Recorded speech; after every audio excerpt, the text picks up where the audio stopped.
Hello दोस्तों, स्वागत है आप लोग का अपने यूट्यूब चैनल स्टडी पॉइंट 11 में।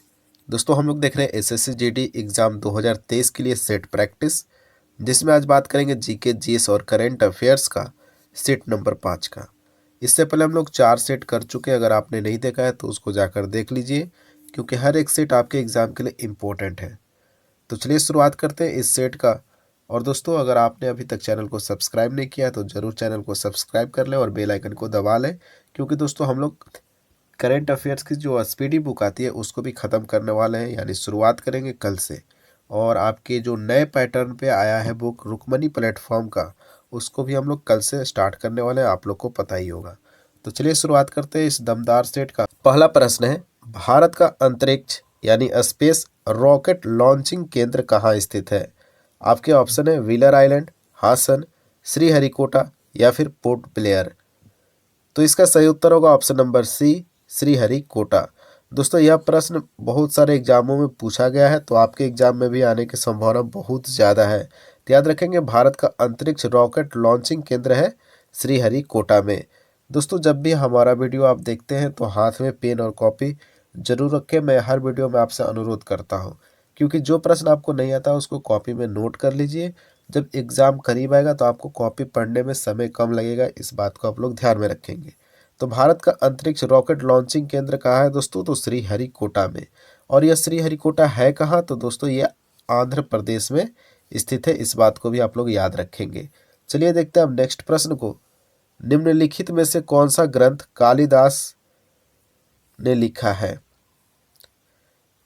ऑप्शन ए है ऋतु संहार, बी है कुमार संभवम, सी है अभिज्ञान शाकुंतलम या फिर उपयुक्त सभी।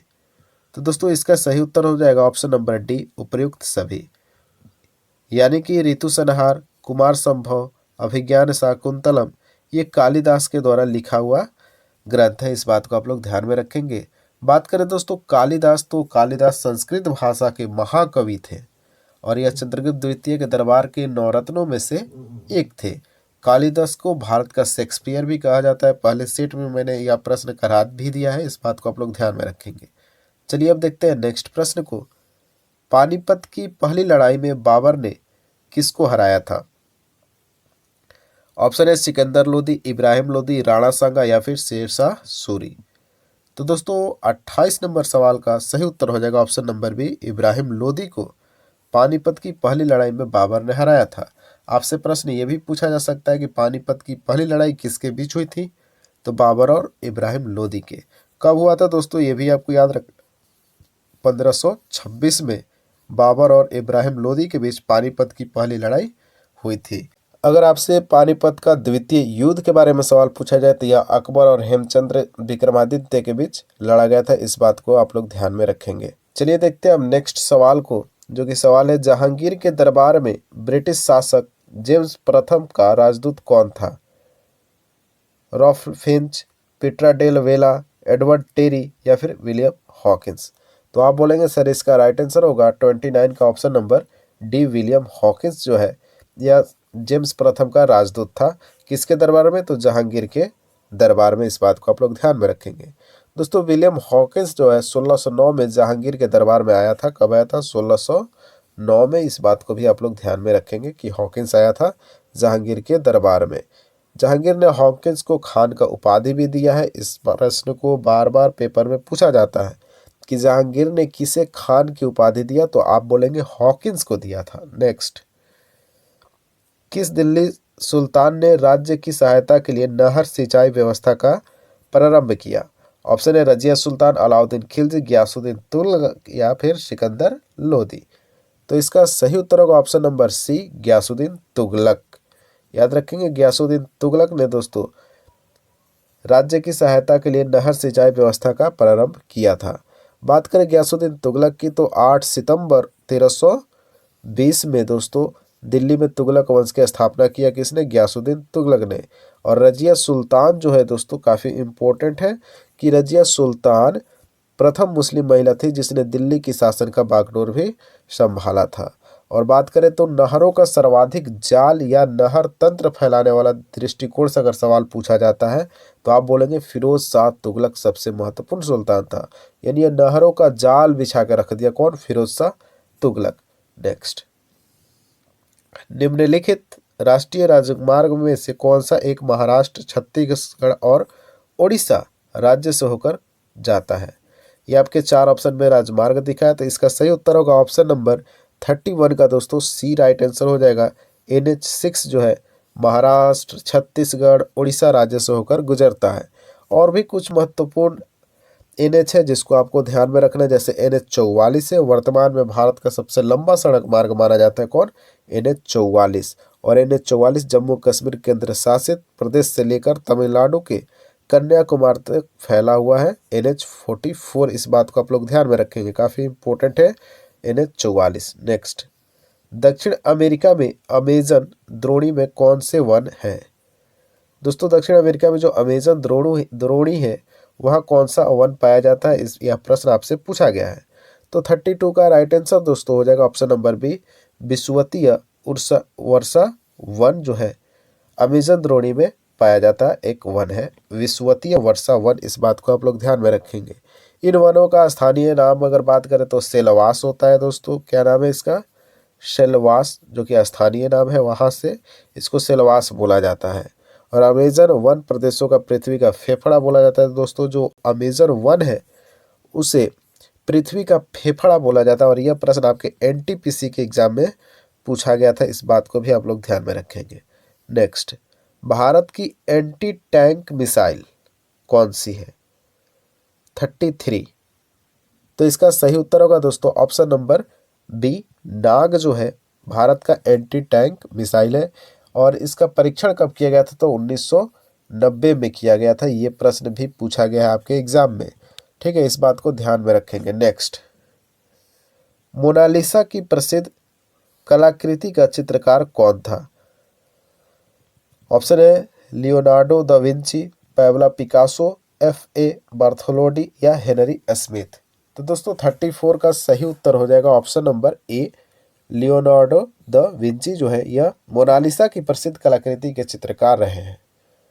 और इनके द्वारा कुछ और भी महान चित्रकारी की गई है दोस्तों, जैसे कि the last supper, lady with an ermine, Salvator Mundi, Saint John the बैप्टिस्टस। इसको भी आप ध्यान में रखेंगे। इन चित्रों का किसने बनाया? तो मोनालिसा की जो कलाकृति किए हैं लियोनार्डो द विंची।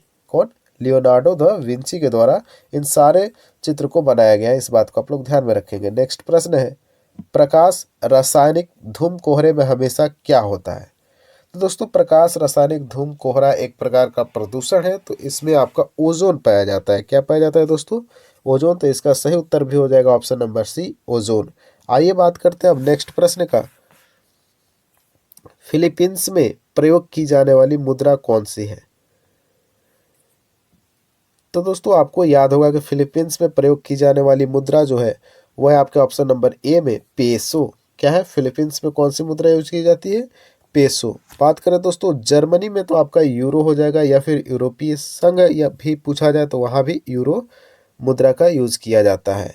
और बात करें येन की बात कर ले तो येन आपका हो जाएगा दोस्तों जापान। इस बात को आप लोग ध्यान में रखेंगे। नेक्स्ट, गुजरात सुल्तान यानी सल्तनत का संस्थापक कौन था? तो गुजरात सल्तनत का संस्थापक दोस्तों आपका हो जाएगा सही उत्तर option number D, Zafar Khan था दोस्तों गुजरात सल्तनत का संस्थापक। इस बात को आप लोग ध्यान में रखेंगे। आइए बात करते हैं अब अगले सवाल का, यानी 38 का।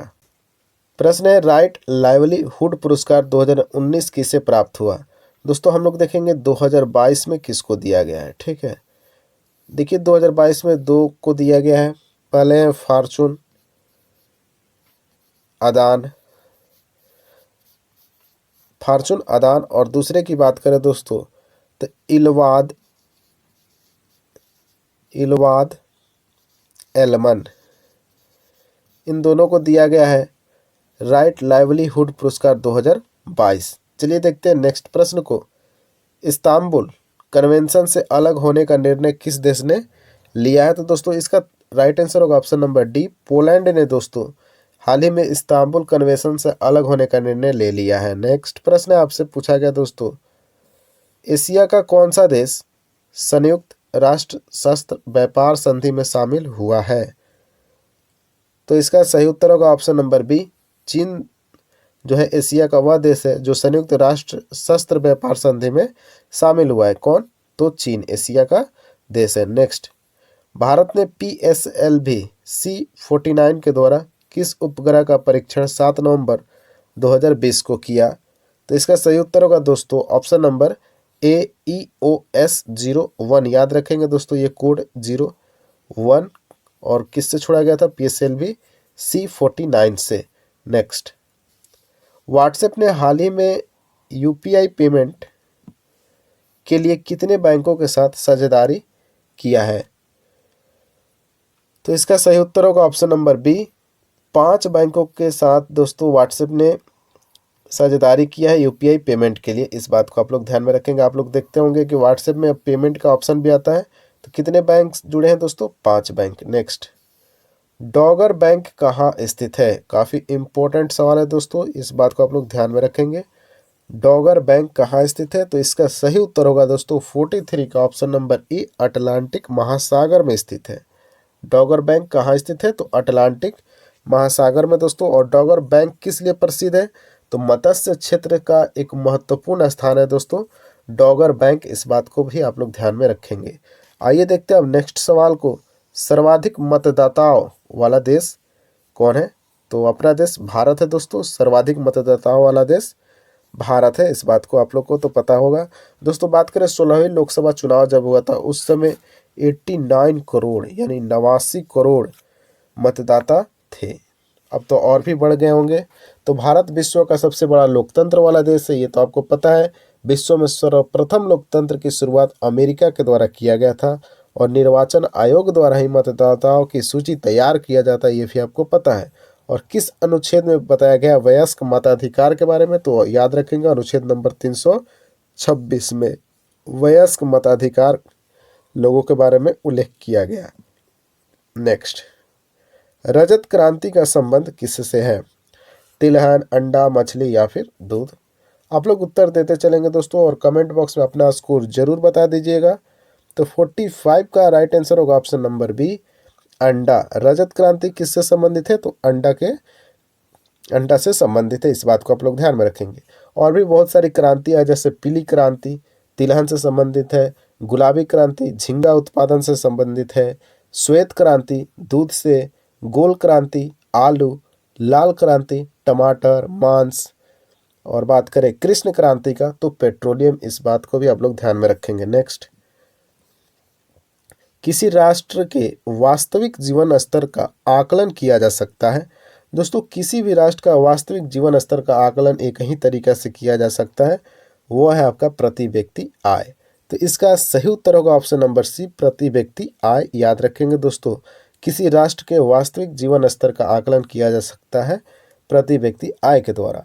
और दोस्तों भारत में पहली बार प्रति व्यक्ति आय का आकलन किसने किया था दोस्तों? तो दादा भाई नौरोजी ने किया था। कब? 1868 में इन्होंने किया था प्रति व्यक्ति आय का आकलन, इस बात को भी आप लोग ध्यान में रखेंगे। और भी इम्पोर्टेंट यहाँ से प्रश्न है दोस्तों, भारत में किस राज्य का सबसे अधिक प्रति व्यक्ति आय है? तो आप बोलेंगे गोवा।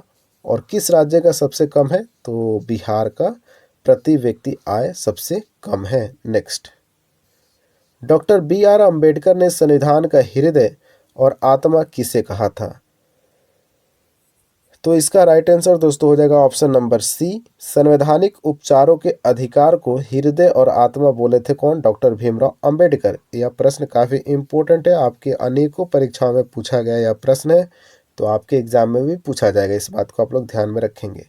तो संवैधानिक उपचार के अधिकार को डॉक्टर भीमराव अंबेडकर साहब ने संविधान के हृदय और आत्मा बोला था। और यह किस अनुच्छेद में है दोस्तों? तो आप बोलेंगे 32 अनुच्छेद में स्थित है। अब आइए बात करते हैं अगले प्रश्न की। इंसुलिन से स्रावित होता है, यानी इंसुलिन कहाँ से स्रावित होता है? तो दोस्तों ऑप्शन नंबर सी इसका सही उत्तर होगा, अग्नाशय से इंसुलिन स्रावित होता है। यह प्रश्न भी इम्पोर्टेंट। तो जो अग्नाशय है, अग्नाशय में एक बीटा कोशिका पाया जाता है और यहाँ से ही इंसुलिन का स्राव होता है। अगर आप में इंसुलिन की कमी हो जाती है, किसी मनुष्य में इंसुलिन की कमी हो जाती है, तो कौन सी बीमारी होती है? आप लोग कमेंट बॉक्स में बताएं कि इंसुलिन की कमी से होने वाली बीमारी का नाम थोड़ा आपको कमेंट बॉक्स में बता देना है। तो चलिए देखते हैं अब अगले सवाल का। शर्करा में क्या पाया जाता है? 49। तो दोस्तों शर्करा में आपका कार्बन पाया जाता है, हाइड्रोजन भी पाया जाता है और ऑक्सीजन भी पाया जाता है। तो इसका सही उत्तर होगा option number B, carbon, hydrogen और ऑक्सीजन शर्करा में पाया जाता है। सभी प्रकार का शर्करा दोस्तों सरलतम रूप इसका ग्लूकोज ही होता है और यह कार्बोहाइड्रेट का अत्यंत महत्वपूर्ण भाग होता है। इस बात को भी आप लोग ध्यान में रखते चलेंगे दोस्तों। शर्करा के कई रूप होते हैं, जैसे फल शर्करा बोल सकते हैं, दूध शर्करा बोल सकते हैं, तो बहुत सारे प्रकार के शर्करा मौजूद हैं। आइए देखते हैं अब नेक्स्ट सवाल का, और ये रहा आज का अंतिम सवाल और इसका उत्तर तो आप लोग ही देते हैं। अंतिम प्रश्न का, शरीर में विटामिन डी की कमी से कौन सा रोग उत्पन्न होता है? आपके ऑप्शन 4 दिख रहे हैं, फटाफट आप लोग कमेंट बॉक्स में इसका उत्तर बता देंगे और विटामिन डी का रासायनिक नाम भी थोड़ा लिख दीजिएगा, ठीक है। तो चलिए मिलते हैं नेक्स्ट वीडियो के साथ। थोड़ा आप लोग वीडियो को शेयर करें। जय हिंद, जय भारत।